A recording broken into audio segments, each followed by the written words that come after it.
ভিডিওটা সবাইকে অনুরোধ রইলো, ভিডিওটা কেউ স্কিপ করবে না।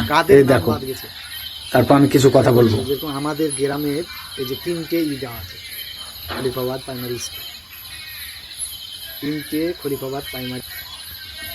আমি যেটা বলছি এখানে দেখি মারি, দেখলে তো? ঠিক আছে, এই নামগুলো বাদ গেছে। এটা আমার কিছু কথা শুনে না, তাদের বাদ গেছে। আমি কিছু তথ্য বলবো আর দেখাবো, ঠিক আছে? ব্যাপারটা হচ্ছে এসআইআর এর নাম কাদের বাদ গেছে আর কাদের নাম আছে, এটা নিয়ে এখন তোলপাড়। ব্যাপারটা হচ্ছে অ্যাকচুয়ালি নামগুলো যাদের বাদ গেছে, কাদের বাদ গেছে? যারা মৃত তাদের বাদ গেছে, যারা বাবার বাড়ি থেকে শ্বশুর বাড়ি চলে গেছে তাদের বাদ গেছে। স্বাভাবিক বাদ হবে, একজনের ভালো ভোটারের বাদ যাবে না। কারণ ভালো ভোটারের বাদ যাবে না, কত লাফার কিছু নাই।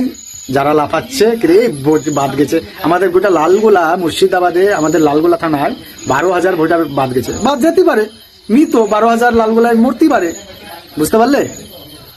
অরিজিনাল ভোট একটাও বাদ যায়নি। যারা মৃত তাদের ভোট বাদ গেছে, যারা বাবার বাড়ি থেকে চলে গেছে শ্বশুর বাড়ি তাদের ভোট বাদ গেছে। হ্যাঁ, ওখানে উঠেছে, শ্বশুর বাড়িতে উঠেছে ভোট। আর যারা মৃত তাদের ভোট বাদ গেছে, স্বাভাবিক বাদ যাবে তো। 135-40 কোটি মানুষের ভিতরে পশ্চিমবাংলায় যদি 50 লাখ ভোট বাদ যদি না যাবে, 50 লাখ ভোট, মেয়েরা শ্বশুর বাড়ি গেছে, কিছু মারা গেছে, যাবে না কেন? হবে না? এটা হতেই পারে, এটা হতেই পারে। কেউ বিভ্রান্তি হবে না, অরিজিনাল ভোট কাউরি বাদ যাবে না।